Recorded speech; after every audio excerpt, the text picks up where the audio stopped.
It's all good. Hi, everyone. I'm back. I'm here with Sandy. I want to ask you a question, though, before we even get started. So I posted it up above. You do not have to answer in comments because we certainly don't want to make you feel put on the spot. But what I want you to think about is the answer to this question. How would you feel if everyone around you could hear your inner thoughts, hear the way that you talk to yourself? That's what Sandy and I are going to talk about today. The impact, if you will, on what that self-talk does to us. And I cannot wait to get to that discussion. But first, before we do that, I think most of you know Sandy, but just in case, I want to just back up a little bit, introduce her, let her introduce herself, and then I want to talk to you a little bit about the new role that Sandy has inside our wonderful Facebook group. So, Sandy, gosh, when did we first meet? I know it was in a challenge, but was that? It was, Last I November? want to say October. Yeah, last I year. think it was October last year. Okay. So, and you've done every challenge with me since. He's a training champion, if you will. So I know that you have kind of changed your title, which I love the new direction of where you're headed. And you call yourself a self-discovery coach. Tell everybody, what does that mean? What is a self-discovery coach? Well, so kind of self-explanatory to a certain extent in that it's all about self and all the things we find. I started out and used to refer to myself as a women's empowerment confidence coach. And I still have a focus of that. But what I realized through working is that it really starts with self. And so, in all of the different selves, if you will. So, self knowledge, self compassion, self love, self talk, self worth, self esteem, all of those things. And if you focus on those and work on those, then the confidence part just kind of happens naturally. And so that's why I kind of made that switch when I had that light bulb aha moment, and and kind of started, marketing towards that. And so what you'll see if you follow me is that all of my posts and what I'll be doing in this group too is all about discovering that best authentic part of you that's already in there. We just got to pull them out. We just got to let her loose, right? That's right. I love that. I love that. I love that. So what I want to do before we get into the self-talk is talk a little bit about the new role that Sandy has inside this group. So she is a expert, not just a guest expert like I bring on when I do the Beyond the Camera shows, but she is an expert inside of this group. So what the heck does that mean? And most importantly, what does that mean for you? What are the benefits you get out of having her in that role? So what I would first say is that you have to look at it like it's an additional resource for you. So all of the things that she just talked about figuring out all of those things about yourself and how that leads to more confidence, that's going to help you be more confident on camera. And so I wanted to bring in an expert that could help with those kind of self issues or challenges or gaps so that you can be working on those things right alongside working with me on all of the camera skills. So that, first and foremost, I think I want you to recognize that Sandy's a resource for you and you should utilize her as one. What she will do inside this group, first of all, she and I will do something like this once a month where we are just going to chat for, 10, 15, 20 minutes, however the mood strikes us, about something related to that. And then once a month, she will do a dedicated training for all of you on some aspect. Sandy and I try to connect it in with whatever we're focused on, but sometimes it fits, sometimes it doesn't. So know that once a month, you're going to get some cool training from Sandy. And in fact, she has one this week, this Wednesday. We'll talk more about it as we go. So know that. The last thing that I would kind of say is that she's going to be posting regularly different ideas or thoughts or messages or whatever else that will just continue to help you work on this. It's almost like a mindset shift in yourself. So did I get everything, Sandy? Anything you want to add to that plan? No, when we, obviously use me as a resource. I try to have the topics that I train on relate to whatever focus Jamie has for the month. Sometimes that's easier than others, but everything is all about, though, helping you become more confident on camera. So, so if there is ever a topic that, oh gosh, I'd like to learn or tap into this more, then let us know. Yeah. And so I do have a dedicated scheduling link that Jamie has that, if you're struggling, because that's when we first started talking about it, it was, if I recall, Jamie, it was more like, you really want to help people like be better on camera. And a lot of people were struggling with just getting on camera and the confidence and all that. So that's kind of how our discussion started. And so I gave Jamie a link for, I think it was a 30-minute, free, consultation or coaching, whatever you want to call it. And so she and I, can both share that, if somebody's in need of it. And, as Jamie's talking to people, she might suggest it. So I'm here for you.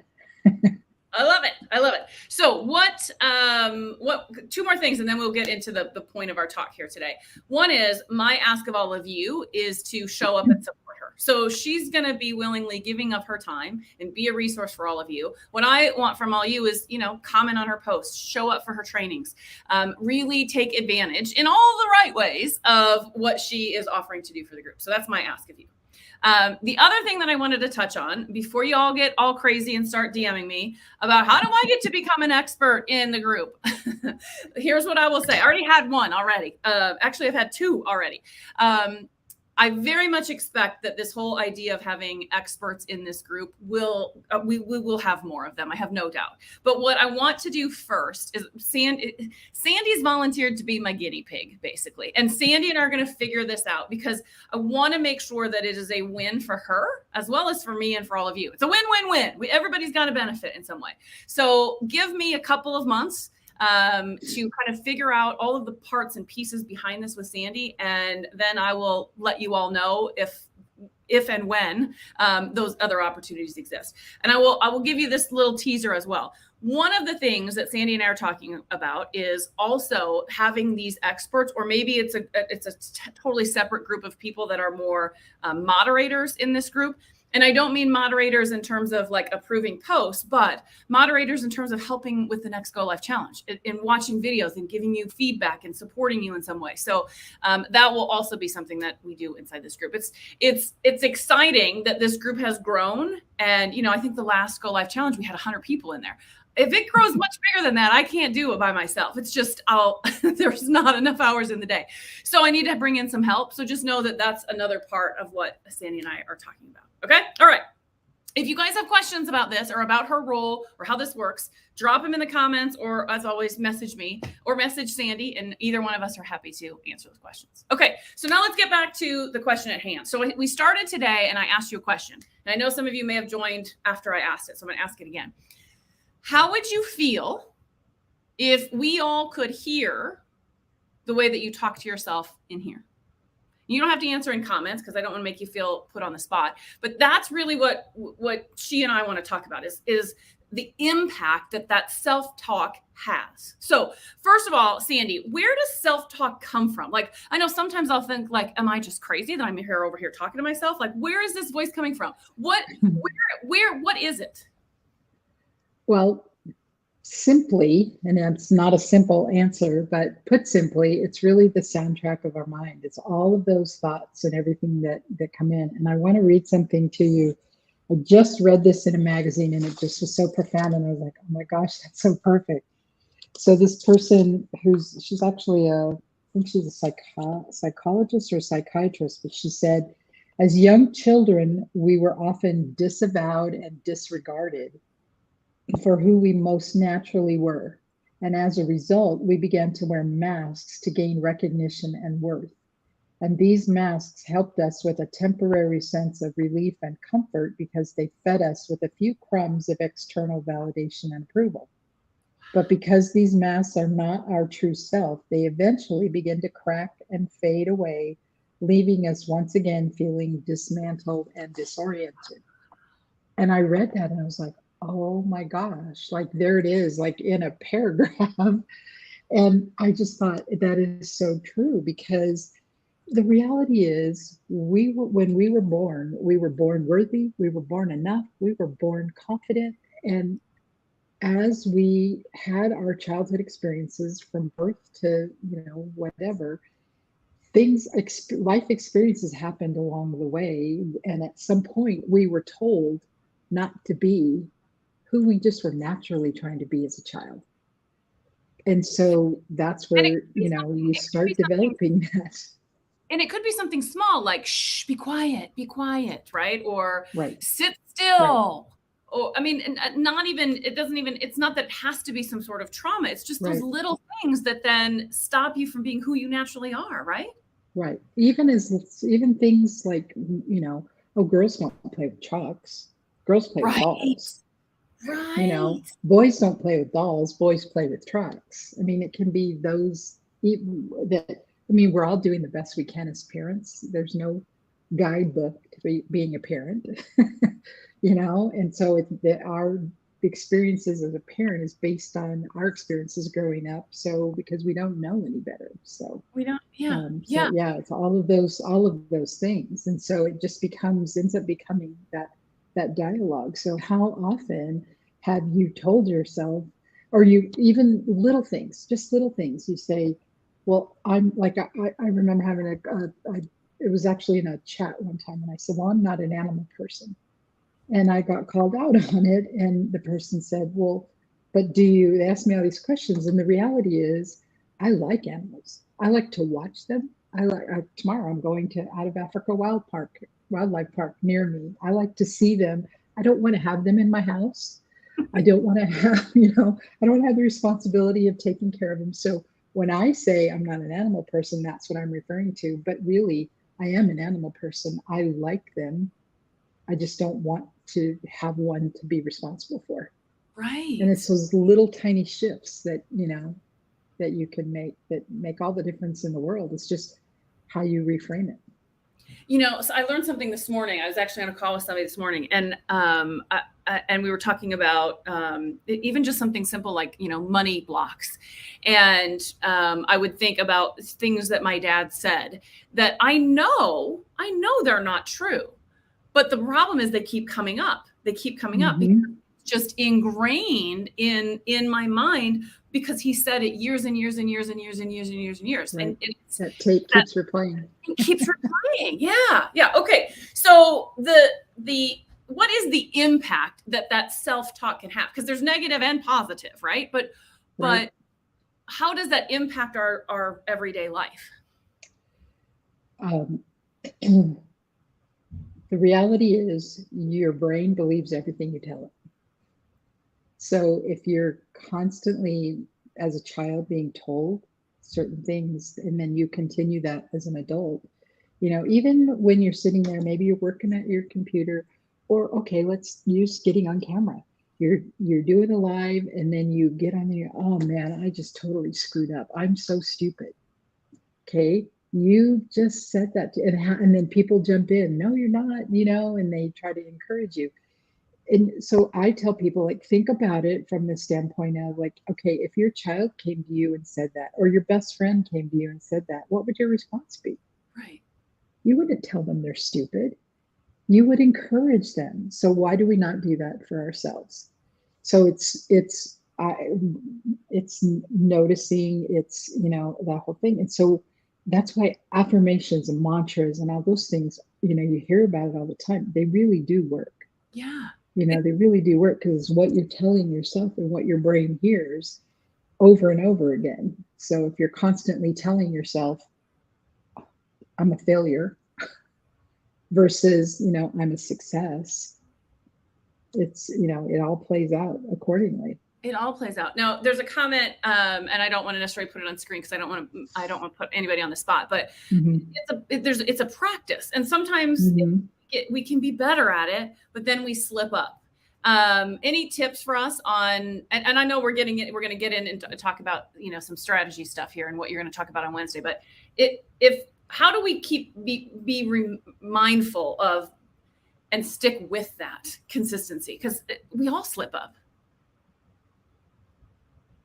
Just keep encouraging yourself. I mean, there's all kinds of different things. I mean, when you first think about it, when you first a baby, okay, take a baby learning to walk. and they fall down the first time.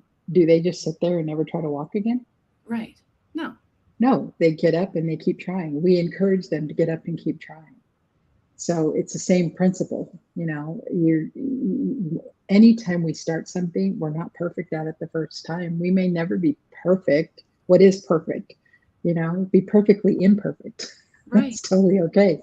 It's just like I used to, and that's key, and we'll talk about that a little bit later, but I used to, like I wouldn't go live unless my hair was done, makeup's on, the whole bit, all the circumstances. Now, in my group, it's like, okay, there's been times where I'm like, okay, I just have to do it.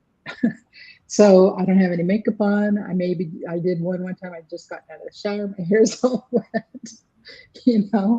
or sometimes, it's like up on a bun. I mean, it's just, you just have to do it. It's just, you have to kind of get over yourself, to a certain extent, because nobody expects perfection except yourself. Yeah.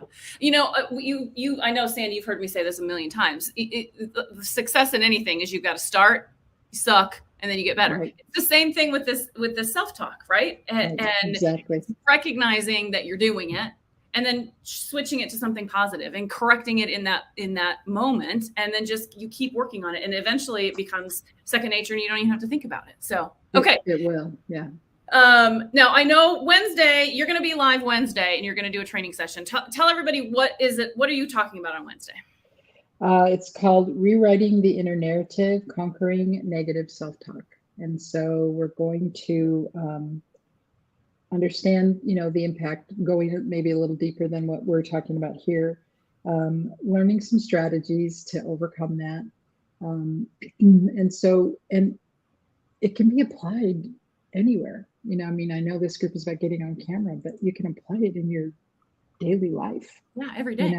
Work life, home life, whatever it is, you can apply it. And the more you do it, it'll just become natural. It just, like, I did a challenge in my group one time, and it was called the I'm Not Sorry Challenge, because how often do we apologize for things that we didn't do anything, but we still say, somebody runs into us and we say, oh, I'm sorry. So it's just catching ourselves, it's changing that language so that, like, I'll share a vulnerable example here. My husband and I were having lunch the other day, and I don't remember what we were talking about, but he made a comment like, I've been losing weight. And he made a comment about, my stomach. How did he put it? Your stomach doesn't stick out like it normally does. And I called him out on it.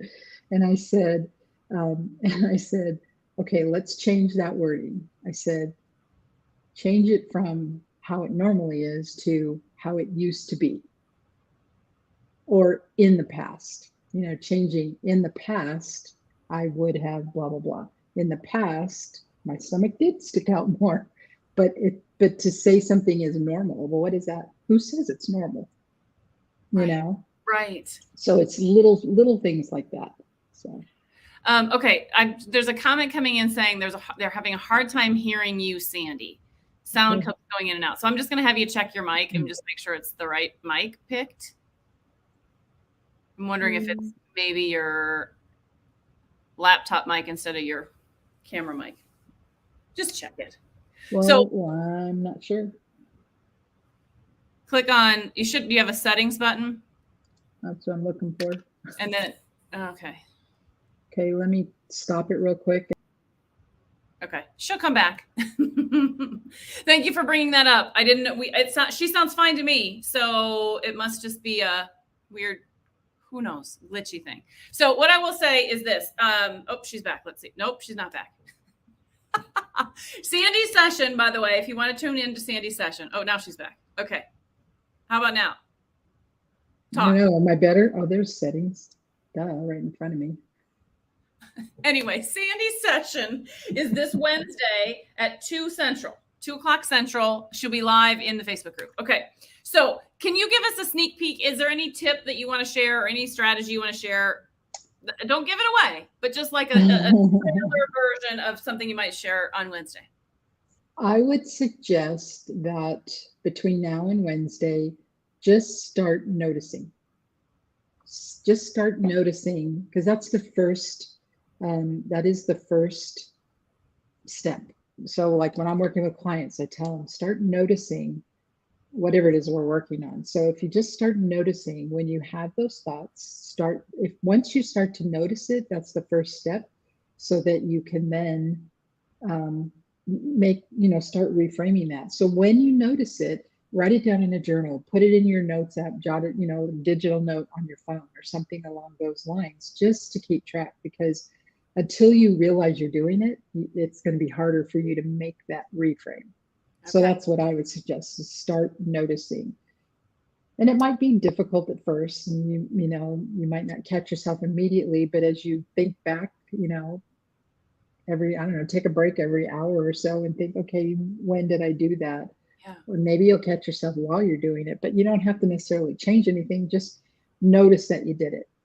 And then how did it make you feel? Catch yourself. And I guarantee you, once you start noticing it for yourself and start making that change, you'll start noticing it with others, like what I did with my husband. I do that all the time with my husband. I'm like, wait a minute, what did you just say? And it's my trigger, right? It's not his. It's not anything he did wrong, or. Right. But I like that. If some of you may have heard me talk about it's actually called the 55-5 rule, but I've adjusted it and made it my own to make it 45-15. And that means you work for 45 minutes and then you take 15 minutes to reflect and to, what did I like about this? What do I want to do more of it? That would be a perfect thing to apply. And just in that extra 15 minutes every hour to go, okay, when did I talk? What was my self-talk? Was it positive? Was it negative? How did it make me feel? And just jot those thoughts down. I love that. That's a great tip. Great tip. And then Wednesday, you're going to tell us what to do with all that, right? Exactly. Okay.